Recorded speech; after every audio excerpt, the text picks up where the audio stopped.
Hi guys, good morning. Nagtubang ako sa aking mga reels na dati kong na-upload. Tapos di ba mahilig tayong maghiram ng voice over ng iba? May na-notice ako sa aking sa aking reels. Meron siyang isa na wala ng audio.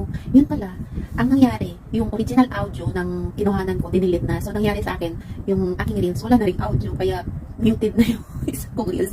Kasi mahilig maghiram ng mga audio ng iba. Lesson learned na yun sa atin na kung manghiram tayo, pag na-delete na yun, sa atin din mawawalan tayo ng audio. Kaya huwag na tayo manghiram. Ano na lang tayo, mag voice over pag nahihiya tayo. O kaya lagyan na lang natin ng music. So, mga ganon. Kaya hindi ko alam kung i-delete ko yun. Pakita ko sa inyo.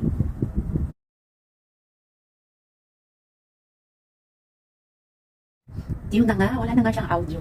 Pero hayaan naman na natin. Kasi next time na lang natin i-delete.